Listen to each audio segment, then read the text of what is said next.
lento yakulendani lento bakwenda njani kanzi lento lena uqala le ndasi no Peri mshana peri ya mshana phela lapha kithi mshana lokutanda ngathi umuntu lokusebenza kakhulu esigayweni mshana umuntu kumemeta ukhona la uyathalalisa mshana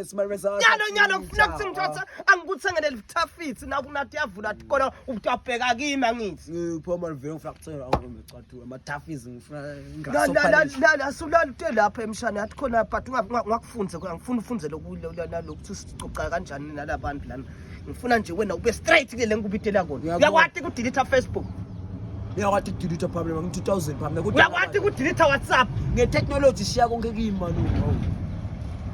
ndakhanza ukuthi utakhanzile lo yolanza impahla tatana ngiphela ngakhisimusa bebukisa lapha athi ndothi ekuthatha into yabona sebathi lanza obvious ngiyakubona style lokubukisa ngaDecember bese kusi January bathlan lalela mshana wami ngifuna manje wena kahle kahle ngibitele ngeke phela kufundzise mshana bese wehluleka nje ngifuna ungidilithele Facebook once and for all ungidilithele WhatsApp ungidilithele konke mshana wami Instagram noma ngabe bengingakazange sengene kungasangivumeli nje ngene ngidilithele ngisho ne text message ukudilithelwa nenivulo temalume wena ungidilithele mshana wami phela yomshana phela ngikona into letangilimata phela mina lokusikamba manje wakho wahanjiswa ngeFacebook wangena kuFacebook wathola ukuthi mina into lengihambisana nato eceleni kunje manje wena ngiyabona umshana wami ngeva buhlungu uyathi nakhona emshana wami lelicingo bengilikhacekile mina lo yabona ukufaka lokuthi lingavuleki bayabona style lo ngilikhacekile yathiwa ngimi le pattern yakhona sebebona ngaloku ukuthi angithile lami vele bekubonakala lokuthi ngiqala la ngithi ngiyabhala phela ukuthi uyabona njengalana uyabona wayivule le pattern ngekho nakhona lapho ngaphenza ngashintsha ngalivula ngebuso athi bese sothi nangilele asonze nje lo buso lithi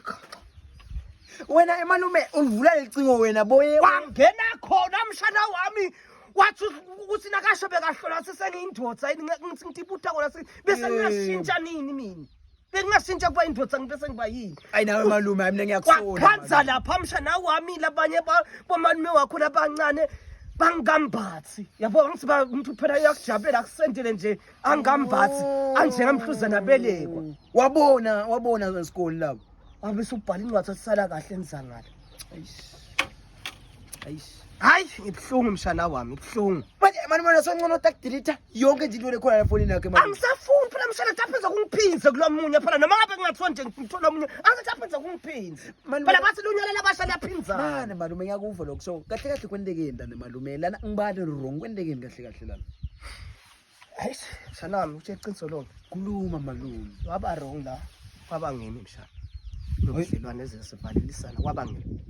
Angifuni ukukhuluma emanga mina mshana wami. Ngifuna ukuqiniso njengoba njalo. Kwaba ngimi waba wrong. Ha, ngiyaqala ke lokho. Kuyaqala ukuthi umuntu abe wrong avume. Hayi kuyaqala malume. Singathini phela vele? Singathini? Hayi kukhuluma ngithi kwaba nguye lo wrong. Ngimi lo ngaba wrong mina. Ngithi ngithengena licingo nalo. Leli WhatsApp yakho. Ngisho sasaba wrong. Uyathi ngithenga licingo bese sengifaka labo Facebook ke seyakhona axoxa nalabanye nako ngaba wrong khona cause yena bese uyalicathuda walithatha wabuka nako la ngaba wrong khona wena bothi ngibe wrong kwentani ka no malume like mina yabona malume ngakade mina uzengathini malume yabona inzaba yakho lena engidida lokwambamba but le ndlela okukhuluma ngayo mshana ngathi uyasesha no angiseshi mina hayi emshana angiseshi mina nangabe uthunywe nguye wathi uhamba ohlola ukuthi ngisamkhumbula yini mtshele ukuthi gone once and for all awu